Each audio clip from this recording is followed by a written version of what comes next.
За 60 газар хадлан бэлтгэх бизнес төлөвлөгөөг төлөө харъя. За ерөнхийдөө одоо аль аймаг сумд байсан ч гэсэн тийм ээ хадлан бэлтгэх гэдэг бол малчтын хувьд маш чухал. Ялангуяа яг энэ хадлан бэлтгэх ажлыг бол бид нар ганцаараа хийдэггүй.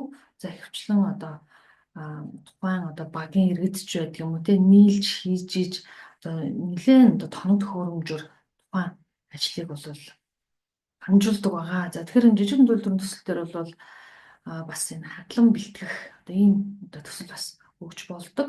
За тэгэхээр ялангуяа сүүлийн үед шинэ хоршоод нийлээд за тухайн одоо мал аж ахуй те эсвэл зөвхөн газар тариалан чиглэлээр ингээд дагнаад хоршоод бол ажиллаж байгаа. За бизнес төлөвлөгөөтэй танилцъя. За бизнес төлөвлөгөөний хамгийн эхний хэсэгт бол яалтчгүй товч танилцуулга байдаг. За тэгээд энэ товч танилцуулган дээр ямар мэдээлэл авах вэ гэхээр за хаана хэрэгжиж байгаа тийм ээ. За төслийн удирдагч нь яг ямар хүний, за төслийн үргэлжлэх хугацаа, за тухайн санхүүжилт авах гэж байгаа бол гишүүний төрөний зээл авах гэж байгаа, нийт хөрөнгийн хэдэн хувийг өөрөөсөө гаргах гэж байгаа гэдгийг бол оруулдаг.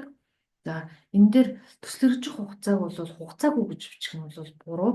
Хөдөө аж ахуй, газар тариалан гэдэг бол зөв. За нийт хөрөнгө оруулалтаа бол 267 гэсэн байна тийм ээ. 66.7 гэсэн байна. За төсөлд оруулах зээлийн хөрөнгөний хэмжээ. За энэ нөгөө зээл хөрөнгө оруулалт хоёроос ялгаагүй байсан.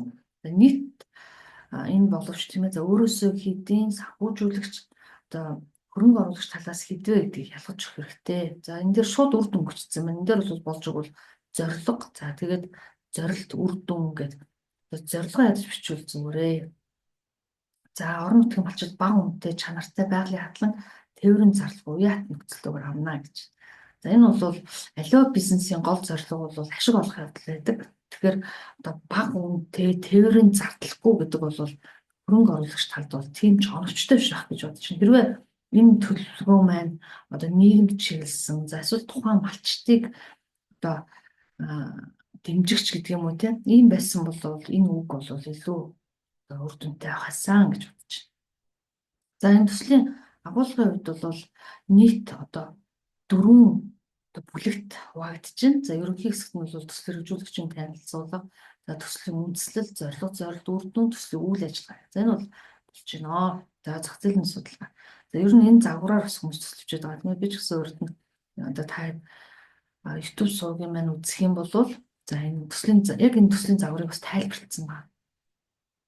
За тэгээд зах зээлийн судалгаа бол аливаа бизнес төлөвлөгөөний гол суурь байдаг. Тийм учраас зах зээлийн судалгаагаа за ер нь тэр чих хандлага ямар байна, өрсөлдөгч байна уу, тэр тухайн орон нутгад нийлүүлэгч нь ямар хүмүүс байна, үнэ одоо яаж тогтоож байна, давуу бал сул тал нь ямар юм. За бизнесийн үйл ажиллагаагаа одоо яаж төлөвлөж байна. Тэр нь дундаа зах зээний төлөвлөгөө. За маркетинг гэх юм бол бид нэр 4P гэж ойлгодог шүү дээ тийм ээ. Бүтээгдэхүүн, барилт идэвхжүүлэлт. За тэгээд шаардлагатай хөрөнгө оруулалт тавьсан байна. За санхүү эдийн засгийн тооцоон дээр бол яалтчгүй орлогын тооцоо, өртгийн тооцоо, зардлын тооцоо, за үр ашигын тооцоо бичсэн. За ингээ хавсартууд авсарчээ гэж ойлгож байна. За төсөл хэрэгжүүлэгчийн танилцуулган дээр бол энийг бас нэлээд товчжүүл бас зүгээр шүү. Ер нь яг ямар сургууль төгссөн, ямар туршлагатай, за энэ ажлыг хизээнээс хийж байгаа ч гэх юм уу тийм. Энэ дээр бол энэ бас харагдахгүй байсан. За төслийн үндэслэл. За үндэслэл гэдэг бол тухайн бизнесийн төлөвлөгөө ер нь яг яах гэж хэрэгжээд байгаа вэ гэдэг үндслэлээ хэцүү тайлбарлах хэрэгтэй. За энэ дээр бол үндслэлийг бас нэлээд сайн гаргасан байна гэж харагдсан. За тэгэхээр чинь тухайн малчтын хувьд тийм ээ. За ойролцоо газраас бэлчээрийн халдлан бэлддэг боловч нийт хэрэгцээг хангаж чадахгүй байна. За жилдээ зэрэгэлдээ сумаасаа 2000-аас 3000 шиг боодол өвсөй нэг бүрийг ийм үнээр бол худалдаж авдаг. За сум зах зээл байхыг илтгэхээс төслөвч үндэслэл болж байна гэж. За энэ бол бас хөөрхөн гаргацсан байна тийм ээ. Ямар ч байсан өнгөрсөн хугацаанд хэдэн мянгыг бид нар авсан байна гэх. За тэгэхээр энэ тоог бас хаанаас авч ийн гэдгийг бас нэг бол яг ажиглаж гаргаж болно, нэг бол статистик судалгаанаас авч болно. Ерөнхийдөө тухайн сумын нийт одоо хичнээн боодол өвсний хэрэгцээ байдаг. Тэгэхээр энэ дээр бас таад анхаараарай. Жишээ нь эмчлийн хувьд бол нөгөө өвөл маш дулаахан болсон учраас ногоон тижэл тарьсан, өвс тарьсан хүмүүс бол нөгөө их хэмжээний гад тарилцсан хүмүүс зах зээл байхгүй байна гэж тэгжсэн.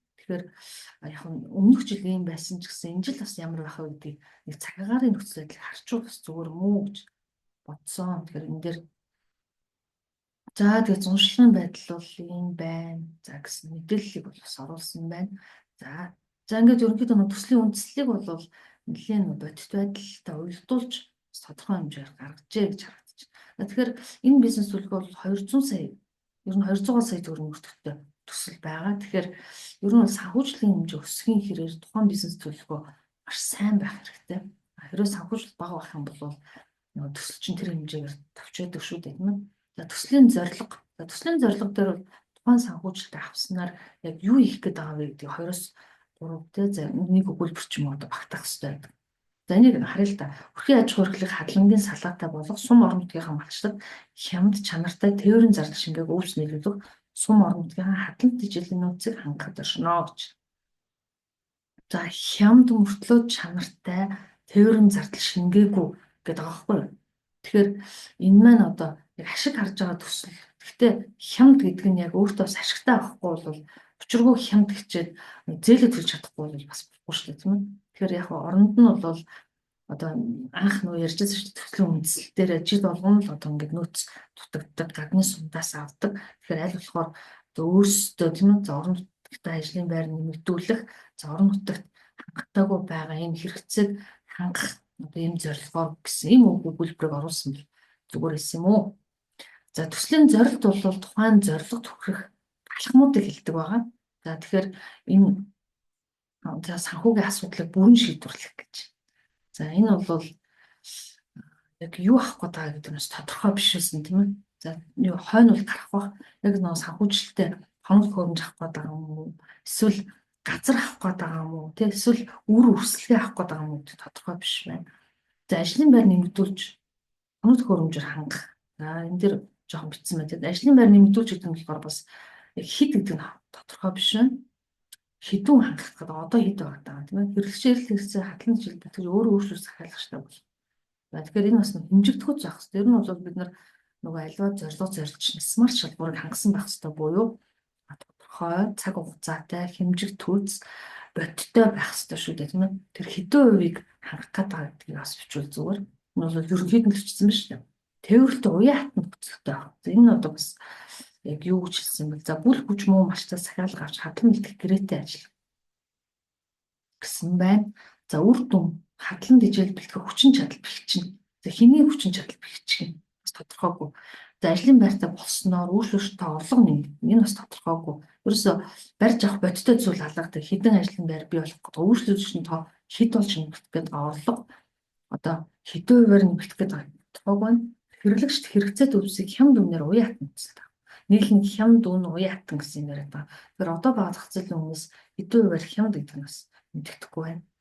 За тэгээ төслийн үйл ажиллагааг бол бэлтгэл үе шат үйлдвэрлэл явуулах үе шат гэж байна чинь тэ. За хадлан газар ашиг юм байна, ашиг үлсэн болов хамт хөрөмж авах юм байна. За нэг хугацаа болон үр дүнгээр нь гаргажээ. За зорилт 1 2 3 гэдээ гаргацсан байна тийм ээ. За 8 сар 6 сар гэж. За энэ цаг хугацааны хувьд бол эхнээс нь бичвэл зүгээр 6-аа эхнд нь бичээд 8-аа дараа нь бичээд ч юм уу тийм ээ. За хариуцах эзэн. За энэ дэр бас зоож өгвөл зүгээр ингээд хэрвээ энийг бичихгүй бол энийг заавал ингээд цэг тавих шаардлагагүй.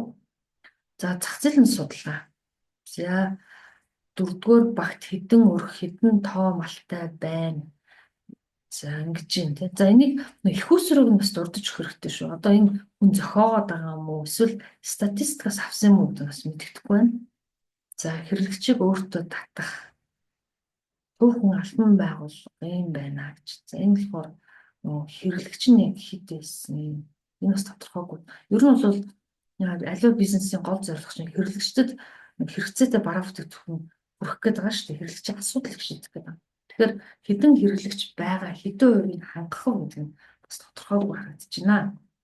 За тэгээд өрсөлдөгчийн судалгаа.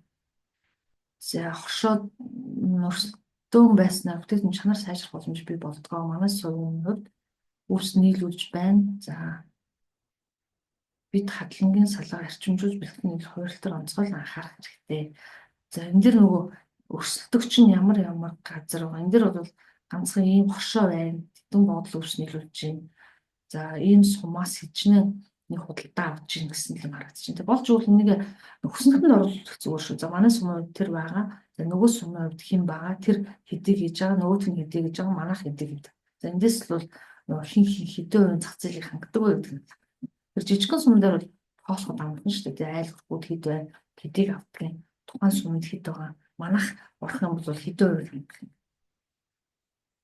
За нийлүүлэгчийн судалгаа, техник хэрэгсэл болон хадлан бэлтгэх шаардлага туслах томд хөрөмжөд Улаанбаатарт судалтай авнаа. Тэр нэг томд хөрөмж нийлүүлж байгаа газруудаа бичсэн байна тийм ээ.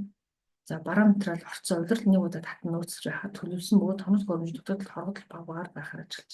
За энэ их сонирм биш. Энд чинь одоо нэг удирдлын шин чанартай юм яах гэдэг шиг. Тэр удирдал нэг удаа татан гэдэг чинь юу гэсэн үг. Тэр байнгын талах үйлдвэрлэдэг бол удирдал нэг удаа татчих болж байна. Тэгэхээр энэ чинь жилд нэг удаа тариад нэг удаа хураадаг юм дээр улирал болгон татна гэдгийг бас ойлгохгүй байна л та. За үнэ ийм маягаар тогтоосон байна. За энийг 5 жилийн бизнес төлөвлөгөө учраас 5 жилдээ үн хийдэг гэдэг нь байвал зүгээр. За давуу тал. За энэ дээр бол их багыг бичсэн байна.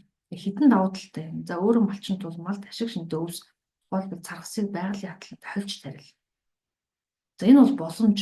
Энэ бол давуу тал биш шүү. Давуу тал гэдэг бол тухайн компани гэдэг юм уу эсвэл хоршоо гэдэг юм уу тэр өөрөө яг ямар давуу талтай гэдгийг бичнэ шүү. За боломж төсөл хамрагдах боломжтой, үргэлж нээлттэй. За юу нээлттэй гэдэг өвсний эрэлттэй. За сул тал санхүүгийн дутагдaltaй. За энэ бол сул тал нь. Боломж бол гадаад байгаа давуу талыг хэлж байгаа шүү дээ. Сул тал гэдэг бол дотоод байгаа сул талыг хэлж байгаа тийм ээ. За банкны хүү шалгуур өндөр гэдэг бол надаас хамаардаггүй учраас миний сул тал биш байхгүй. Одоогор хадлангийн авч талбайг ашиглах. Одоогор хадлагын тодорхойг байна тийм яг яатсан. Энэ жоо сандраад ичсэн билүү. За өрсөлдөгчийн тооны мэдвэл түүхийд өмнө эсвэл томд хөрөмж эвдэрлэг гэдэг эдийн засгийн хямрал. За энэ бол аюулаа бас зөв тодорхойлсон байна. За хэрвээ эдийн засаг хямарчвал бас хэцүү шүү дээ тийм ээ. За томд хөрөмж маань бас гинт эвдэрчүүл бас яалтчгүй аюул. За тэгээд сул талаа яаж арилгах вэ? Аюулаас яаж гарах вэ? Зээл хамгаалдаг хувийн өрөнгөөр асуудал шийддэг. За санхүүжилт дутагдaltaй гэсэн учраас зээл хамгаалдаг гэсэн байна тийм. За аюулаас гэн даатгалд хамгаалдаг техник үйлсүүд тогтмол занд оруулж байх. За энэ яг болж байна. Тэгэхээр нь бол суутын гол зорилго бол за эрсдлээс яаж хамгаалах вэ гэдэг алхмуудыг бичих хэрэгтэй. За ер нь бол 3 дугаар төлөвлөсөн бизнесийн үйл ажиллагаа гэж байна. Манай орны хөдөө аж ахуйн хэлбэр газрын 1.6 сая гадлаад хадлагын зорилтоор байн ашиглах боломжтой гэсэн судалгаа гарсан байдаг. За хадлагын талбайг ингэж хуваана. За өвс хадах. За За энэ жоохон тодорхойгүй шүү. Энэ дээр яг юу харуулах вэ гэхээр нөгөө бизнесийн үйл ажиллагаа гэж байгаа юм тийм үү? Үйл ажиллагаа гэхээр технологи бичсэн. За технологи байлаа гэж бодоход танай үйл ажиллагаа яг зээл авснаас хойш яаж явагдах юм бэ гэдэг өөрөө чинь тухай бичсэн бол зүгээр байсан. За маркетингийн төлөвлөгөө. За бүтээгдэхүүн. За шахал сайтай өргөн тогтолцоотой ус чигнээс хамаарна. За бүтээгдэхүүнийхэн зураг оруулчаад тухайн бүтээгдэхүүн маань хадлан гэсэн учраас яг ямар одоо савлгаатай байх юм нэг өмнө хэд байх юм гэдэг бүтээгдэхүүнийхэн тухай хичээл зүгээр. За хуваарлт. За хяраас 4 багт хөрвж үйлчлэхээс гадна бүтээгдэхүүн үйлдвэрийн цэгс хвчлэн борлуулна. Үйлдвэр гэдэг нь хаана байх вэ? Ямар багт хариулах юм? Тэр баг нь хэдэн өрхтэй юм гэдэг бас тодорхойгүй байна. За идэвхжүүлэлт буюу зар сурчлагаа байгаа тийм ээ. За зар сурчлагын дээр бол хэрэгслийн сэтгэлд нийцсэн үйлчлэгээр олон нийтийн дунд эерэг хандлагыг бий болгоно. За энэ бас жоохон тодорхойгүй байна. Энэ дэр нөгөө та ингээд танахтай нийлээд ингээд хадлаа хэлээ гэж бодоход одоо яаж хэрэглэгч таныг мэдэх вэ гэдэг юм аа хэлж өгнө шүү дээ. За жишээ нь бид нар одоо очиж хэрэгж байгаа эсвэл одоо хаяг хадна эсвэл одоо фэйсбүүкээр одоо буст хийн ч гэдэг юм уу эсвэл байнгын зар сурталчилгаа хийн ч гэдэг юм. Энийг дурдвал зүгээр шүү. Тэрээс энэ бол их тодорхой биш л байна. Тийм учраас нөгөө бизнес төлөвлөгөө битгий худалдаж аваа гэдэг байгаа байхгүй. Хүмүүс худалдаж аваад нэр хаягаа өөрчлөөд өгчгөр хинийхэн гэдгийг мэддэхгүй. Таны юм нөгөө бизнес юм орч өөр. Тэнийх гой зураг оруулсан. Энэ хизээ яг хийсэн. Одоо хийгээд байгаа юм уу? Эсвэл өөр хүний зураг юм уу тодорхойгүй. За үн бас нэг онол өвчтсөн. Яг өөрөө яг ямар үнээр хийх, яагаад энэ үг тогтоосон гэдэг бас байхгүй. Яаных гой зураг оруулчихжээ. За гой лайв мав хийнэ минэ гэдээ оруулчихжээ. За энэ хүн энийг хийнэ гэдээ оруулчихжээ. Энэ дэр төсөв бас байх хэрэгтэй зар сурталчилгаан дээр. За төсөл шаардлагатай хөрөнгө оруулалт, дэд бүтэц, тоног төхөөрөмж. За энэ их буруу шүү хараа. Манайхнаараа тоног төхөөрөмж тэд, дэд бүтэц хэд гэж тодорхой. Доор нь өөрийн хөрөнгө оруулалтаа бол задлж гисэн байна тийм 178 178 500 өөрөөсөө юм биш ямар ч байсан том тэрэг байна. Энэ том даацтай. За энэ бол нөгөө юу тоног төхөөрөмжүүдээ ямар маркетинг авах юм гэдгийг бас хэлж гисэн байна. За энэ бол болж байна. Харин нөгөө 88.2 гэдэг нь дэд бүтц гэдэг нь тодорхойгүй байна. Энэ ард талд нь өгсөн. Энэ бас тодорхойгүй. 88 саяын төсөл байх нь шүү дээ тийм ээ. За энэ дэр хоошоогоо зээлийн хүйсвэрээр дэд бүтц шийдэх хашаалалт. За хөрс боловсруулах, шарх хуваас. Шарх хуваас тарих юм уу? За худаг гаргах юм, услага шийдэх юм, байрлах гэр. Тэгснэ эн чинь уул нь юу үстэй? Хадлан хадна гэснээр шарх хуваас тарчих юм. Хадлангийнх нь үр байхгүй байх та. Тэг гэр авах юм байна. Услагын шийдэл. За услагын шийдэл гэдэг чинь шууд 40 сая гэж тавьсан байхгүй. Уул нь аюу их мөнгө барагдтал мөнгөнд услагын шийдэл мөртлөө хэдэн метр квадратад хичнээн хэмжээний услага хийх юм гэдэг чинь ерөөс энэ дэр авч явах юм хэцүү. Тодорхойгүй байна. Энийг бол банк хараад энэ тодорхойгүй юм байна гэж баг буцаач юм. Тэг. Ер нь бол энэ зээлийн хүйсвэр аюу сан задлж өгөх ёстой шүү. За энэ дэр борлуулалт орж ирж байна. За тэгснэ пресс риск явцгаа байхгүй. Тэгэхээр нөгөө шар хуваасаа пресслэх гэдэг байгаа юм. Энэ тодорхойгүй. Шар хуваас ч мод үздэг юм уу? Би буруу ойлгоод байна. Тийм 80-аас 120 см. Эсвэл шар хуваасны төслөختөр манай гар бичсэн. За тэгээд прессээ 15,000-аар борлуулна. 90, 95, 98 гэсэн юм тийм. За 121 сая гэж явсан байна. 3 жилийн төсөл. За юу зардал гэсэн чинь утас ажлуус бус зардал. Энэ өөр өртөг. Өөр өртгийг ингэж бичихгүй шүү дээ. Пресс чинь нөгөө өвс тухайн пресст хэдийн хэмжээний өвс орох уу гэдэг хамгийн гол түүх идэж ороогүй. За илэгдэл. За тэргээ 45 сая гингүүтээ хорогдол зардал 5%. Юуж тооцсон бэл. Ер нь бол тоног төхөөрөмжийг 10 жилээр за барилгыг 40 жилээр за компьютер болон түнтэй адилтгах хэрэгслийг 3 жилээр илэгдүүлдэг шүү дээ. Тэгэхээр энэ дээр нөгөө хэдэн жилийн илэгдэх үү, жилд сард илэгдэл хэдүү гэдэг нь бас тодорхойгүй. Энд дээр шууд хараад 5% гэж өсөж шалгаж байгаа хүмүүс чинь бодохгүй шүү дээ. Яа энэ дээр ажилтны тоо тэд сард хэд энэ чинь улирлын шин чанартай учраас нэг ингэж жил болгон цалин болох баха. Тэгэхээр энийг нөгөө хэдэн сар ажиллах гэдгийг тооцох хэрэгтэй. За тэгээд юун дээр борлуулалт удирдлагын цалин, за шатхуун, маркетинг, за 4 өдрийн хоол хүнс, мал авах, гурал будаа авах гэнэ 4 сар ярьлаа. За 4 сарын хугацаанд 100-ынхаа 4 сарыг ботсон байна тийм ээ. За үр ашиг. За үндсэн цалин 19.6 сая гэж байна. Тэгээ энэ дээр 19.6-г нь харагдахгүй байна. Энд 19.6 гэж байна тийм. Энэ дээр одоо нэг хүний 176 сая. Энийг 4 сараар ботсон байна. Энэ дээр гэхдээ 4 өдрийн ерөөс харагдахгүй шүү. Шууд 5 сая 200 гэрж одоо яах юм. Хүн за 5 сая 200-г 4-өөр ботчих гэж хүн тарах юм. Энэ жоо ойлгомжгүй байна. За хамгийн өндөр цалин бол түүхийд орж байгаа. Цалин орж байгаа. Түүхийд буюу өртөгч айц. Өртгөө энэ дээр орлого шүү. Үхрийн нүдний борлуулалтын орлогоос бүгд хасангууд нийт ашиг гарах хэрэгтэй. Нийт ашигаас удирдлагын зардлыг хасангууд үйл ажиллагааны ашиг гарах хэрэгтэй. Энэ дээрээс хүү болон татвар хасгаар цэвэр ашиг гарна. Цэвэр ашигаас төслийн зээлээ хасаад хөрөнгөлөгцөө ашиг гарна. Ер нь төслийн зээл төлөлтийн хуваар хаана. За энэ дээр шууд юугаар интернетээс шууд аваад тэрийг оруулсан. Гэхдээ нэг томьёотойгоо холбоогүй. Энэ дээр та анзаарсан бол энэ дээр зээлийн төлөлт гэж ерөөс 3 жилдээ байхгүй байна.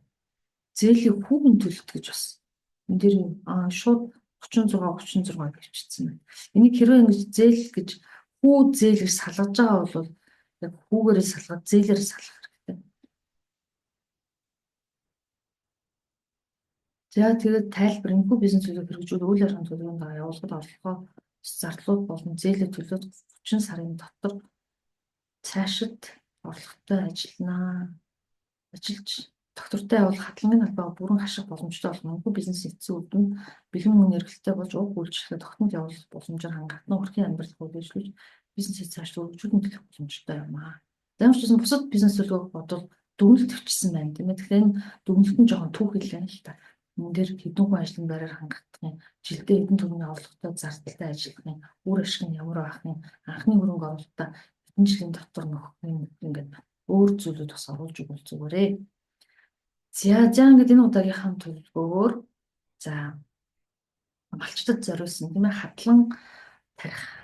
За хадлагын төсөл танилцууллаа. За тэгээд та бүхэн таалагдсан бол subscribe дараарай. Тэгээд шаардлагатай бол ер нь YouTube сувгаа маань дагаад бизнес эрхлэгч, идэв эрхлэгч зориулсан мэдээллүүдийг аваарай. За энэ хүү төслийн тайлбар та бүхэнд ойлгогдсон байхаа гэж найдаж байна. За ингээд амжилт хүсье.